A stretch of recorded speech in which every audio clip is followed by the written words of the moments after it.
record button. So we will be recording this webinar so that you'll be able to listen to it again or share it with colleagues at a later date.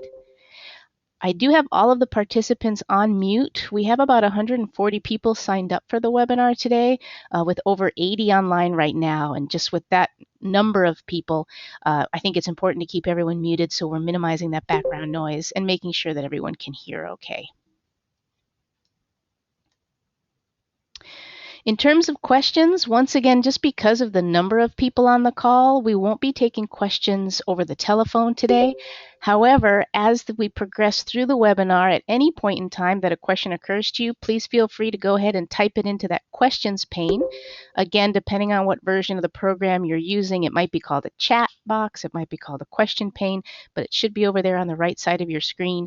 You can type questions in at any time, and at a couple of points during the presentation, we will take a break for questions, and I'll go into that chat box and pull out some questions that either I will answer myself or our co-presenter Melissa will answer for you, depending on the substance of the question. So you can go ahead and type those in at any time throughout the webinar. Okay, let's get started. A little bit of context. 2013 was actually a record year in the state of California. There were more laws passed in 2013 related to homeless children and youth than ever before in the history of the California state legislature. We were busy that year. There were additional legislation passed in 2014, and later on in the webinar, we'll talk a little bit about some bills that the state legislature is considering right now.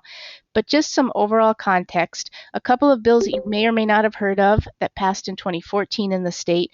One was called AB 1733. This provides free ID cards and birth certificates to homeless individuals in the state. It hasn't quite gone into effect yet, but it will go into effect later this year, and hopefully that will eliminate some barriers for children and youth and families you work with. I'm sure most people, if not all people on this call, have heard of AB 1806. That bill provides for a few different things, including partial credits and alternative high school diplomas for homeless children and youth who are highly mobile, particularly in their last couple of years of high school. We're going to have a webinar on that bill in May, and the link to go ahead and sign up for that webinar if you've not done so already is on your screen now. And just in case you haven't noticed, the materials for this particular webinar, the PowerPoint should be available right now, again in that little control panel that's on the right side of your screen. But if you can't see it, don't worry. Everyone who registered for this webinar will receive an email later on today. And that email will include a link to download this PowerPoint presentation and also one of the sample forms that Melissa will talk about later. So you will be able to access materials easily off the web later today. Some of the 2013 bills that you may or may not have heard of, there was a bill called AB 346. This establishes licensing requirements for youth shelters. That is also in the process of being implemented. At the state level, they're working on developing those licensing requirements. There was AB 1006, which had to do with sealing juvenile court records to help eliminate barriers for young people who may have a minor offense in their juvenile court record, and then as adults they're trying to access some kind of a job or housing. AB 309 eliminated barriers to CalFresh SNAP benefits for homeless youth. SB 177 was called the Homeless Youth Education Success Act. That talked about residency for extracurricular activities, a provision that was already in place for foster youth, and SB 177 extended that to homeless students. It also took some of the provisions that were really already in place in the McKinney-Vento Act and put them into state law. So not in practical terms, it really doesn't change anything, just kind of repeats some things from the federal law in the state code. And creates a joint work group between the California Departments of Education and Departments of Social Services to look specifically at unaccompanied homeless youth and in what ways particularly DSS but also CDE could work together to support that population. That work group is underway right now. Again, implementation of these things sometimes takes a little time, so we don't have any results from that work group yet, but it is in place and doing its work. And there was also AB 652, which clarified that being a homeless unaccompanied minor in and of itself is not grounds for a report to Child Protective Services. So that's a snapshot of some of the different laws that have been passed in the state of California over the past couple of years. But what we're really here to talk about today is AB 1068, and this is dealing with pupil records. There are two primary pieces of AB 1068 that we're going to talk about this morning. One has to do with unaccompanied homeless youth's ability to access school records and to consent to disclose school records. So we'll spend the first part of our presentation talking about that piece. And the second piece has to do with disclosing directory information for homeless students, and we'll spend some time with that as well. Before we get into the details of the bill, let's just make sure that we sort of know who we're talking about when we use the term unaccompanied youth. The term unaccompanied youth appears in the Federal McKinney-Vento Act. I know many of you on the call are very familiar with that term. These are youth who are experiencing homelessness, and we're looking at the education definition of homeless, which includes children and youth who lack a fixed, regular, and adequate nighttime residence. That's going to include students who are in shelters, students who are staying in motels, regardless of how that motel is being paid for. And in California, actually over 80% of the homeless students that schools identify are sharing the housing of others due to loss of housing, economic hardship, or a similar reason. Some of you may have heard the shortcut terms doubled up or couch surfing to refer to those students who may have been evicted or had to leave their homes due to violence or due to a natural disaster, or the home being inhabitable, and have found their way to the couch or garage or backyard or other accommodation with a neighbor or family member or sometimes even a perfect stranger. So when we're talking about unaccompanied youth, those are youth who are experiencing those homeless situations, and they're not with their parents or guardians. They're not physically with a parent or guardian. We know that many youth do become homeless with their families, but then they become separated from their families due to lack of space in wherever they may be staying, whether that's a shelter that doesn't allow the whole family to be there due to gender restrictions or age restrictions, or whether that's simply because the temporary space that the family's staying in just doesn't have enough space for everyone. A neighbor or a relative might say, well, we can take 2 of you, but we can't take 4 or 5 of you. So we know that there's a lot of family separation that occurs simply because of the realities of homelessness. We also know that over 20% of unaccompanied homeless youth identify as lesbian, gay, bisexual, or transgender. A lot of those young people are being kicked out of their homes or forced out of their homes due to their sexual orientation and finding themselves unaccompanied and homeless, as well as a very high proportion of young people who are pregnant or parenting, and they've been forced out of their homes due to their pregnancy and their family's reaction to that pregnancy. So 1 in 10 of currently homeless female teenagers are estimated to be pregnant. We also know that the many and really most of the unaccompanied homeless youth that we're seeing in schools and elsewhere have left their homes because of severe family dysfunction and violence. 20 to 50% experienced sexual abuse in their homes. 40 to 60% were physically abused in their homes. Over 2/3 of callers to the Runaway Hotline report that at least one of their parents is abusing drugs or alcohol. So we have many, many young people who are leaving home really as a survival response, trying to find a place where they can be safe and where they can go to school and be productive and just take care of business that they need to take care of in their lives. So let's take a minute here for a poll. It's early in the morning, so let's keep everybody involved here. I'm going to launch a poll that should show up on your screen. The question is, have you noticed an increase in unaccompanied youth in your school or your school district program over the past 2 years? So go ahead and click on yes or no. I realized I only gave you 2 choices, so you have to pick the one that you think is closest. I think we all know how the answer to this is going to turn out based on my own travels around the country. Most people are saying yes to this, but I'd just still be interested to know, based on the attendees on this call, what you're seeing. So I can see you all voting on my screen here. I'm going to give you just a few more seconds to vote yes or no in response to this poll, and then we'll share the results.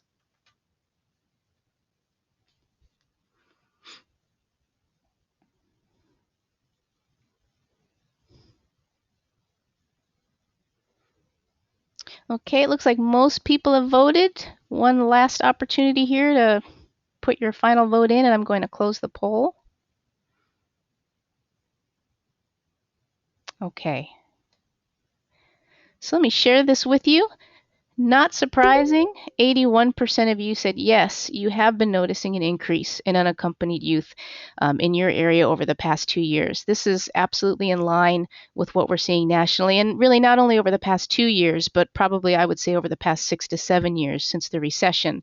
Um, I think the recession has had a number of effects on family and youth homelessness, including families who just can't support all of their children. And so older youth are leaving to take care of themselves and leave more resources at home for younger siblings, as well as increased stress in the family that results to more dysfunction and families becoming split up and youth leaving. There's certainly a variety of different explanations for this, but we're all pretty much in agreement on that trend there. Okay, let's get back to our presentation. So let's get back to AB 1068 and what does it say about the ability of these unaccompanied homeless youth to access school records? Now, certainly most of you on this call are familiar with FERPA. FERPA is the Family Educational Rights and Privacy Act. FERPA limits who can see and access school records and also who can consent for the disclosure of school records.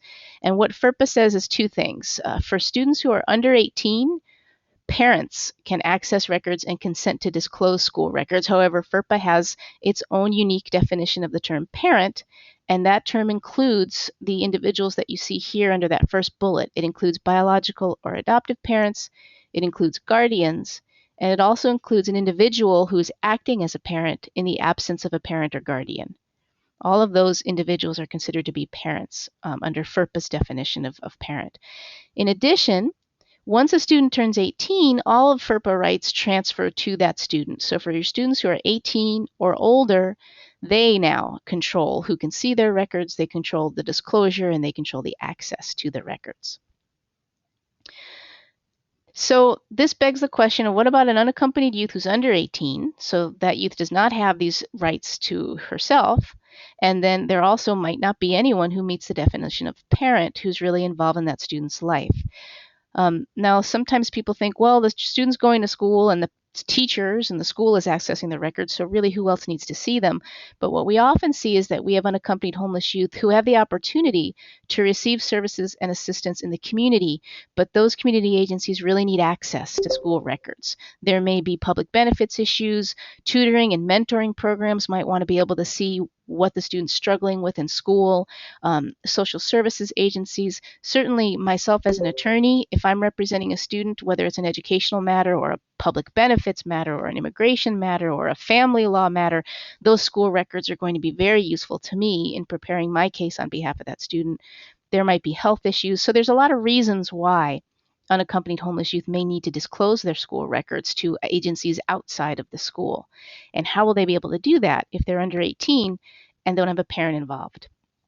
Well, that's where AB 1068 comes in. AB 1068, of course, is a state law, so it can't overrule federal law or change federal law. But what AB 1068 does is work within the limits of FERPA to try to eliminate some barriers for unaccompanied youth. And it does that in two ways. First of all, AB 1068 says that caregivers who enroll young people in school using the caregiver's authorization affidavit are going to automatically be considered to meet FERPA's definition of an individual acting as a parent in the absence of a parent or guardian. Now, those of you who work in schools and school districts, I'm assuming, are familiar with the caregiver's authorization affidavit. That's been in California State Code for a number of years, and it allows caregivers who are not parents or people entrusted with education rights to enroll young people in school. So if you have someone who's using that caregiver's affidavit to enroll a student in school, they're going to be considered a parent under FERPA's definition. So they're going to be able to access those school records, view them, and also consent to the disclosure of them. So for unaccompanied homeless youth who do have some kind of a caregiver in their life who's not a parent, but is someone who perhaps is providing a place to stay, maybe providing some mentorship and doing that school enrollment for the student, that caregiver will be able to access those records. In addition, we know that many unaccompanied youth really don't have a caregiver in their lives and they're really doing this on their own. So, what about them? How will they access their records? Well, under federal law, FERPA does permit schools to allow students under 18 to have access to their education records and to consent to disclose. Remember, students 18 or older automatically have that right. But for those under 18, FERPA doesn't prohibit access to records, but it also doesn't require it. So AB 1068 then steps into that little bit of gray area and says, well, for unaccompanied homeless youth who are 14 and over, we are going to require that they be allowed to access their records and to consent to disclose their records. The citation for that is right there on your slide. That's a subparagraph L in that first indented bullet. And many of you may already have worked with this for many years because the Education Code for a while has had a provision for any student, homeless or otherwise, who's age 16 or older and who has completed the 10th grade to be able to access their school records. So what AB 1068 really does is just say that, well, if it's an unaccompanied homeless youth, we're going to lower that age a couple of years so that they can consent for disclosure and access their records starting at the age of 14 and older. What I'd like to do now is turn this over to Melissa to speak from her firsthand experience about how she has been implementing that in her county and how school districts in her county have been implementing. So Melissa, I am going to turn this over to you. Thank you, Patricia.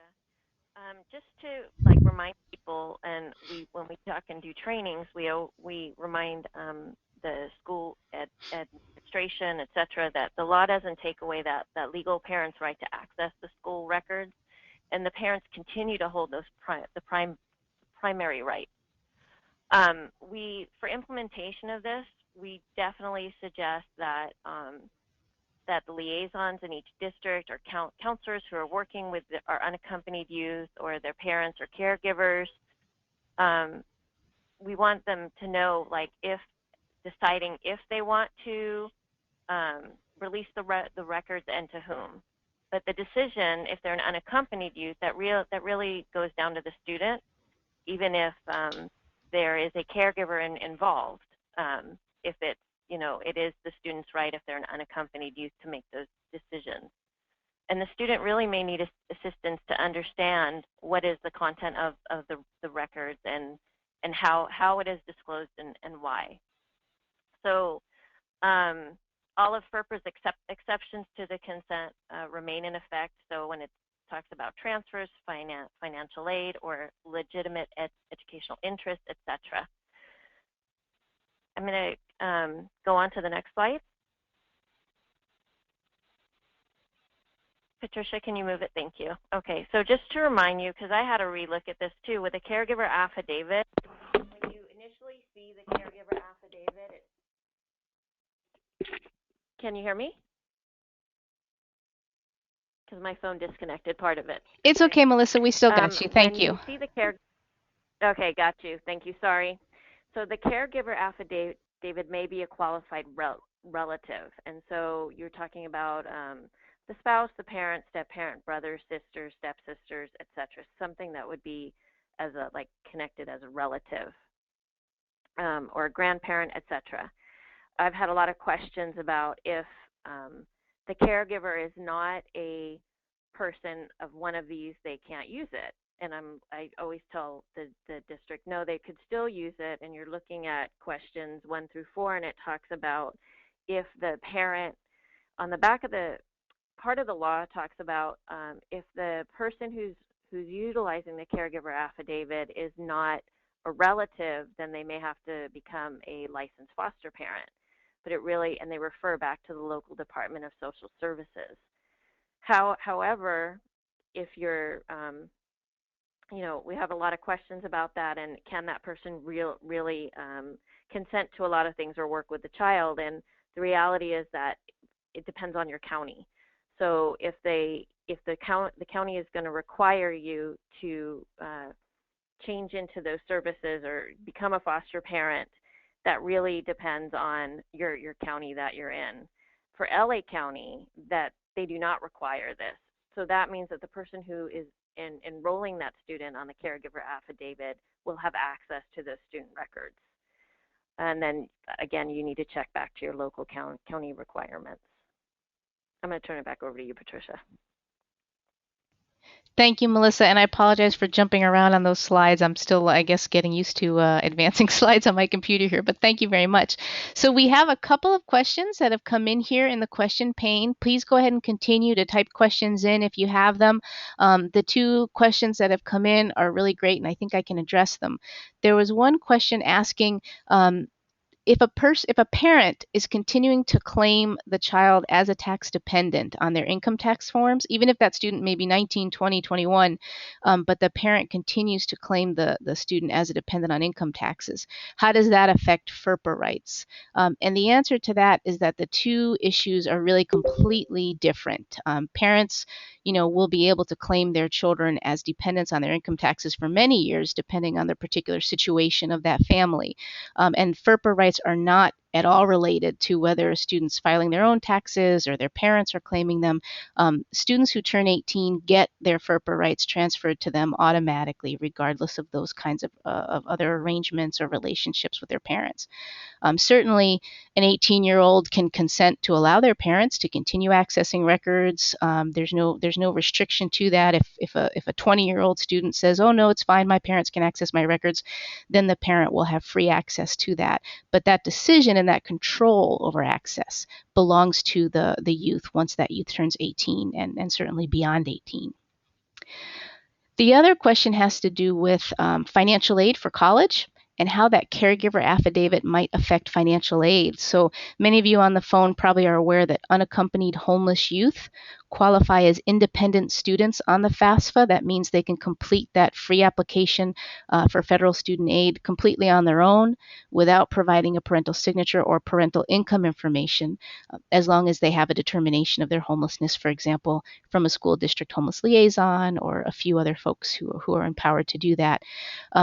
Again, there's really no interaction between the caregiver enrollment form and that FAFSA status. So unaccompanied homeless youth, if they meet that definition of unaccompanied homeless youth, it really doesn't matter who enrolls them in school.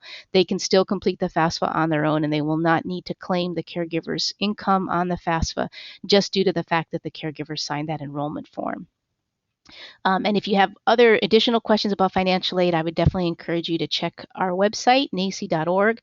We have a whole page dedicated to financial aid with lots of resources, and we actually have also a toll-free hotline where you can speak to my colleague, Sakia Lee, who was a financial aid officer herself for many years, and she's really the expert on homelessness and financial aid. So you can check that out on the web. So right now I'm not seeing any additional questions in the chat box. Remember, you can go ahead and type those in at any point during the presentation as things occur to you. But since I don't see any more questions, we'll move on to the second part of AB 1068, which has to do with directory information. Again, going back to the federal law, FERPA.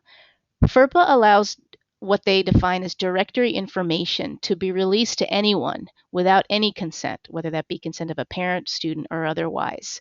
We're going to talk a little bit about what directory information is in a minute, but there is a requirement that parents are informed of what directory information is and of the fact that it can be released at least annually, and that parents have the opportunity to opt out of that release. And schools and LEAs use different methods to inform parents about what directory information is and how it can be released. So let's go back to our polls and see if we can get a snapshot for how those of you on the call, how does your school or school district handle the issue of directory information and letting parents know what that is. So you should be seeing the poll now.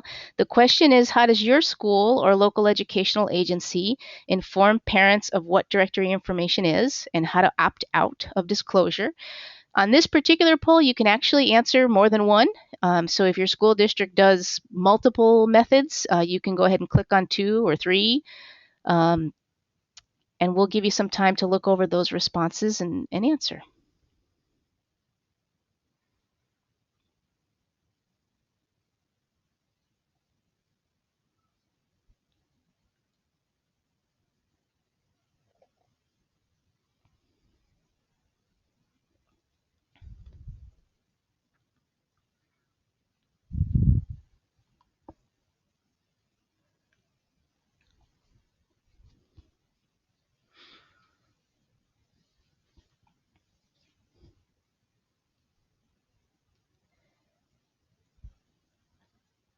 Okay, I'm watching your responses on the screen. I can see that most of you have voted, but I'll go ahead and give you a few more seconds for those of you who haven't responded yet.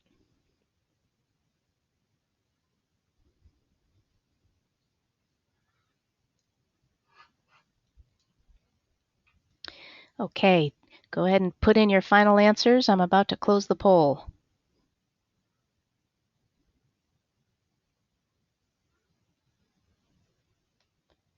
Very well. Let's go ahead and take a look at these results. Hopefully you're seeing that on your screen. Just about half of you said it's part of the school handbook. My understanding is that that is the most common way for schools to give that information out to parents. Slightly lower number saying that you're providing specific paperwork about that upon enrollment. That may be a page in an enrollment packet or some other information that you provide. Very few say that you have a specific conversation about it. That's not surprising at all. In fact, in a way, I'm surprised that any of you do that, and I think that's a great practice, and it's very helpful, I think, that you do that. And about a third of you don't know, and again, that's not surprising. This is something that's very specific and very focused, and not everyone in a school or school system will know about this because it's not really within everyone's purview. But thanks for sharing that. That I think is helpful as we move into the discussion here about directory information and what AB 1068 says about it. So let's get back to AB 1068. Now I said that FERPA defines directory information, and it's a very specific definition that is in the regulations. So I went ahead and put it basically verbatim on the slide. Generally speaking, directory information is information that a school may maintain about a student, but that would not generally be considered harmful or an invasion of privacy if disclosed. So that's the overall definition of directory information. The next bullet is a list of specific items listed in the regulations that are considered to be included within that definition of directory information. And as you look over that bullet, you can see that it's quite a bit of information. Beyond just name, but actually including address, telephone number, email address, date and place of birth, attendance, participation in extracurricular activities, and also the most recent school attended prior to being at the current school. So there's actually quite a bit of information that is considered to be directory information. And remember, this is information that can be released to anyone without consent, although the parent does have to have that opportunity to opt out of release at the beginning of the year or upon enrollment in the various means that you all just said in the poll that your school lets parents know about that. Now, when we think about homeless students and directory information, and we go back to that general definition, what would generally be considered harmful or an invasion of privacy if disclosed for a homeless student? And I think that this can be very different than for a student who's housed. So if you think about an address, one anecdote that I was told by a state McKinney-Vento coordinator was an elementary school in a small town that released a list of all the students and their addresses so that people in this small community could be in touch with each other. But of course, everybody knew what the addresses were for the local motel and the shelter. So just by publishing that simple guide of addresses in the community, they immediately revealed all of the students who were homeless. And that, of course, led to some stigmatization and obviously the students feeling really horrible about all their classmates knowing what their living situation was.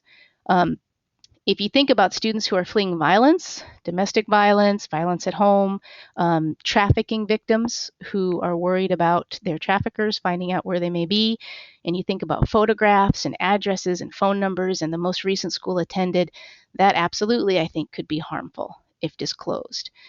So I think when we're thinking about homeless students, directory information has some implications and some potential consequences that I think it's safe to say did not occur to Congress when they were writing FERPA. And that's part of what AB 1068 is meant to address. So let's move on to our last poll. This one is kind of an easy one, but I'm interested in everyone's input and everyone's opinion here. Those of you who have experience working with parents who are homeless and unaccompanied youth, do you think that those homeless parents and unaccompanied youth understand what directory information is? And do you think they've considered the consequences of what that disclosure might mean? So if they're getting that student handbook or they're getting that piece of paper when they enroll, are they reading it? Are they thinking about it? And are they actually considering whether or not they want to opt out of that disclosure?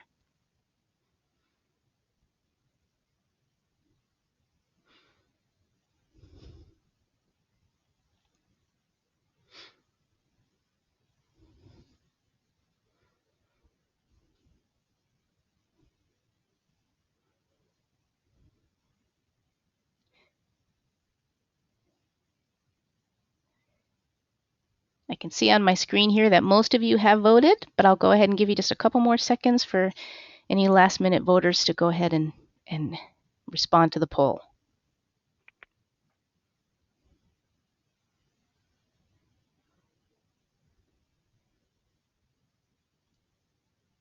Okay, closing the poll. And here are the results. Not surprising, I would say. And I do think it's interesting that the 4% who voted yes, that corresponds almost exactly to the 3% of people who said that they're having specific conversations with families about directory information, what it means, and what the options are for opting in and opting out of disclosure for that.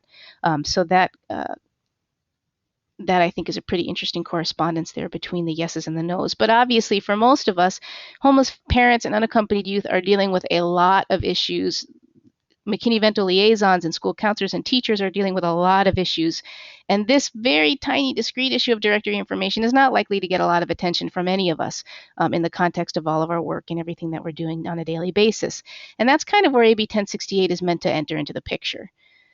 So what AB 1068 does is essentially it kind of flips the presumption about directory information. Normally, directory information is free release to anybody unless a parent opts out of that release. And what AB 1068 basically says is for a student who's homeless, we're going to opt everybody out, but then anyone can opt back in. So it flips the presumption. We're going to presume that we're going to keep that information private.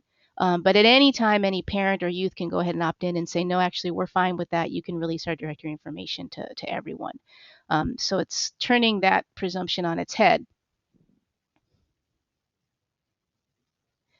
I'm going to turn this over back again to Melissa to talk a little bit about implementation of this and what she's seen in her school district and in the County of Los Angeles. I know that many of our districts have as part of their policy that they're going to have the student, opt out. And so they'll talk about it in the annual notification and explain what it is, and they'll have a form that they can opt out on. And, it's usually the same form with opt out directory information, and then it has a click on, for if you'll allow your child to be photographed, etc. And there was no box. Many of our districts, they only had, again, like the opt-out box to be checked. And then when we start looking at this law, we go back and say, okay, for implementing this, you really need to go back and look at your policies and how your annual notification is done, what the letters say that go out to parents, or what the form looks like, and allow people to opt in and explain in that information that homeless information is not revealed. And so as we go through the implementation, I'll show some sample forms to you in the language. But I think we really also then need to discuss this information with our parents, whether they're unaccompanied youth or families, et cetera, upon enrollment and the receipt of that annual paperwork that they get, to understand how this is released or what it may share. So some of the stories that Patricia has shared, to let them know if who can have it again, and then also how it works and what may be the impact for them. So who should really do this with them? So it could be your homeless liaison. It depends on how you set up your process for once the student is identified. Does that go to a school staff who's the point person of the school? Does it go back to the district liaison? Who can have that conversation? And then it also means we really need to provide a lot of professional development to our staff, whether they're school staff or the clerical staff, the administration as they put together the annual notifications, etc., that they have to understand what this law means. And then looking at revising what the information is in our school information system. So, right now you might have an automatic opt-in, or I mean an opt-out with a homeless um, identifier as an idea, and allowing that student to opt back in, so that when you're looking at your like who has opted in, you'll have a list and you can see it can be pulled up right away through your student information system. The next page talks about the next slide. It gives you a sample of the notification statement, and I've kind of highlighted in yellow. This is kind of a sample of what we release at LAEHCY to our schools that they can utilize or districts if they want to. And we kind of added in the directory information in regard to a pupil identified as a homeless child or youth shall not be released unless a parent or eligible pupil has provided written consent that that directory information may be released. So we go back again to what does that form look like, how is it explained to parents, etc. And then I added in a sample form which will be released to you if you want it, or you'll have access to if you'd like it. And I added in, there's midway down on the sample form talking about, the release of directory information for a homeless child or youth. And then under that student directory information with the check boxes, we added in, I consent to have directory information released, which was not on there before for our forms. I mean, again, it was an opt-out form, and now it allows to have them opt out or opt in. And then really explaining, who can have access to that, whether it's PTA, the health department officials, etc. So they understand what check boxes that they're, who would have access depending on who they check off to. And then I added in the pieces on the signature of the student for the unaccompanied youth at the bottom. So if the student is 18 or older, their signature would be on that, or if they're an unaccompanied youth, their signature would be on that form, because they may not have their parent or guardian with them.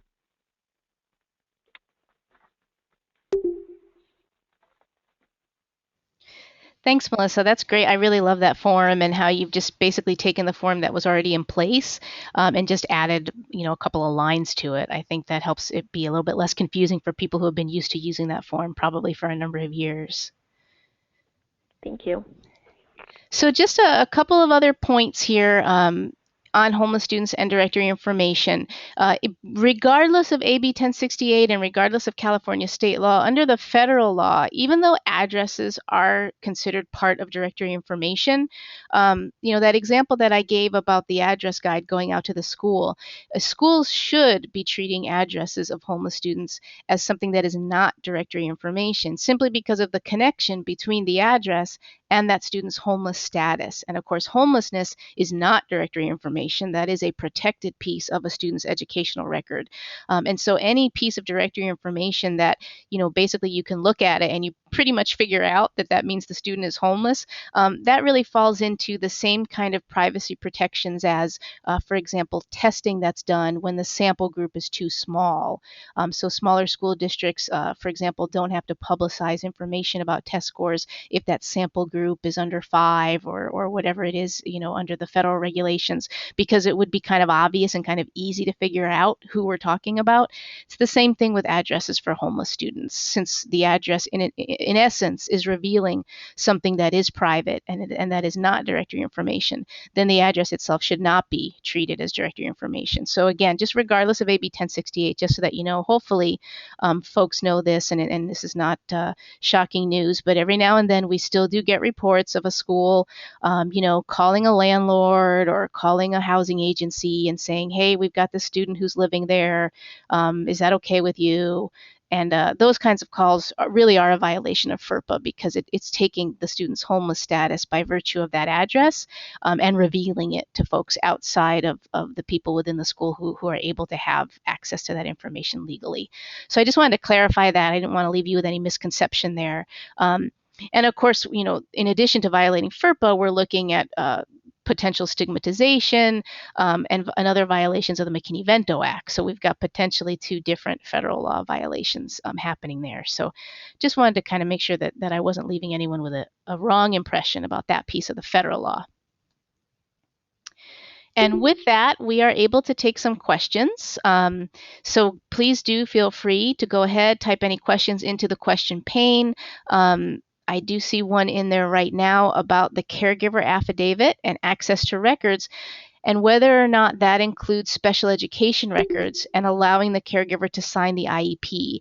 And that's a really good and complicated question, and I think I need to take it as 2 separate questions. One question is who can access special education records? Who can sign the IEP is a different question.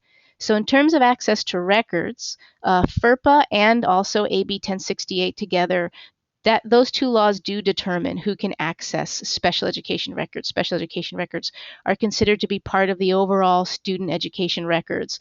And so if under AB 1068 that caregiver can access them, that unaccompanied homeless youth can access them, then they can access special education records along with all the rest of the education records. Now, the question about signing IEPs is actually a very different question. The ability to sign an IEP and to consent for special education evaluations, that question is really only addressed by the federal Individuals with Disabilities Education Act, as well as state laws and regulations that implement that act.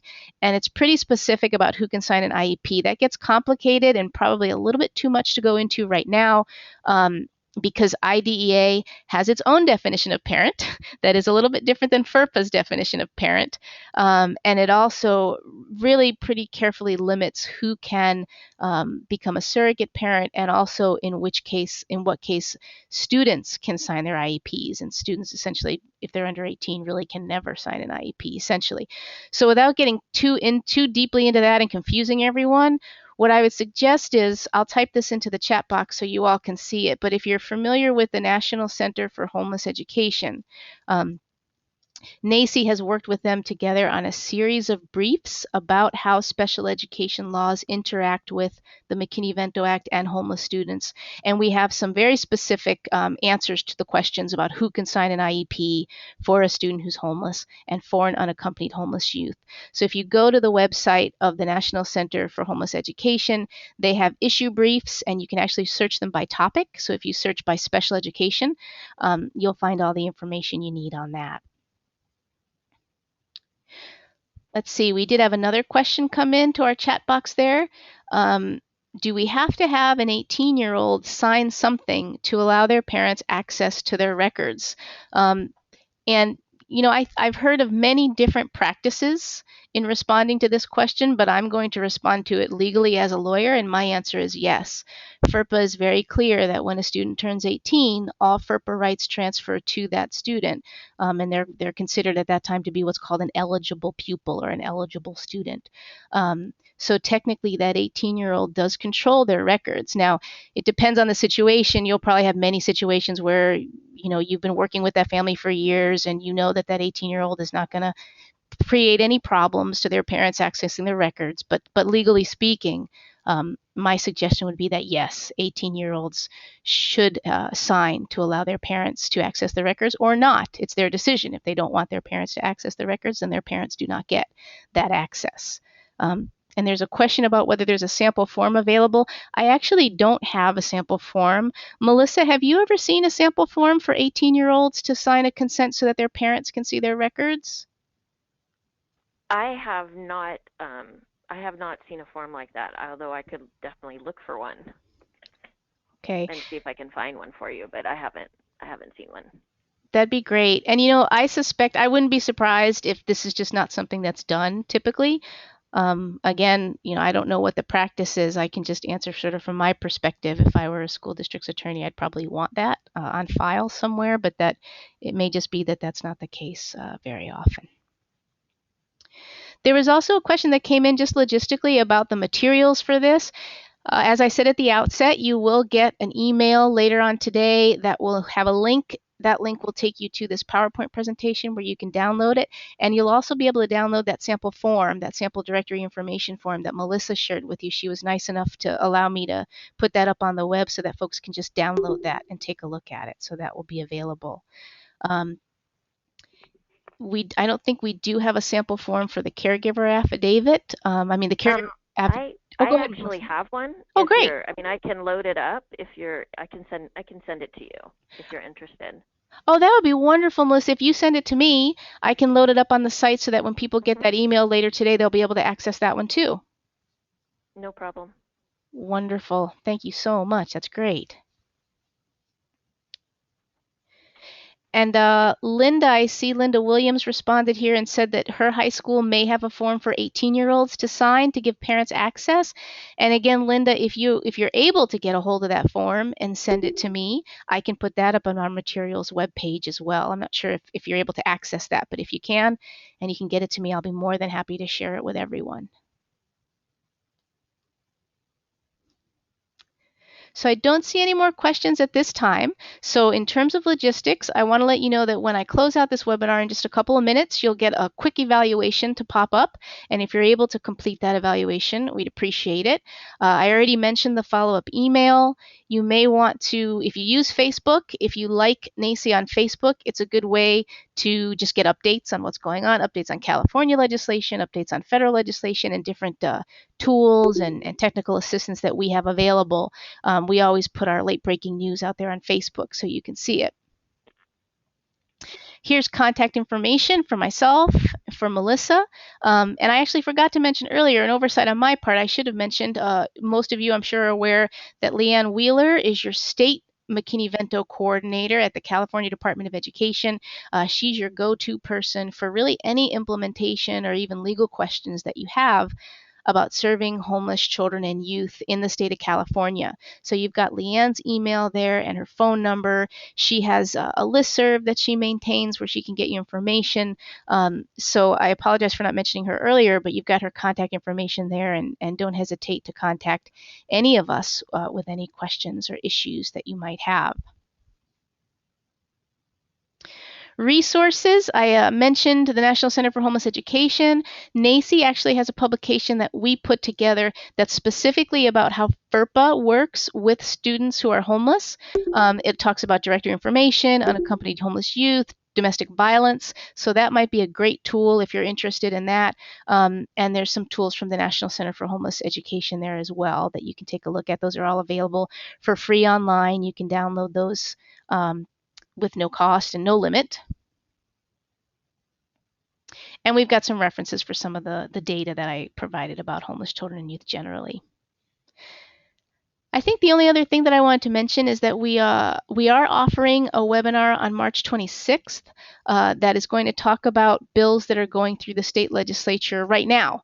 There actually are quite a few bills that are being considered that have to do with homeless students, particularly in higher education, child care, looking at fees to pay for the GED and the California State Proficiency Exam.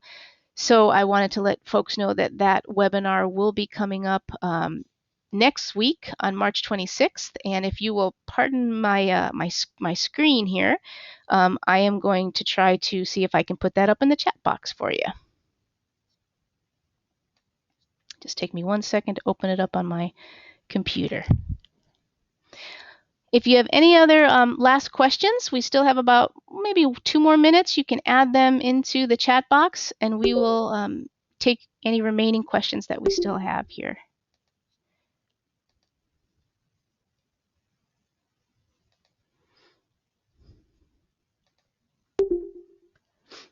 Okay, here we go. Up on your screen, you can see the link to sign up for that training, that webinar about upcoming legislative bills that will be going through the California State Legislature. Again, that's Thursday, March 26th, 11 o'clock in the morning.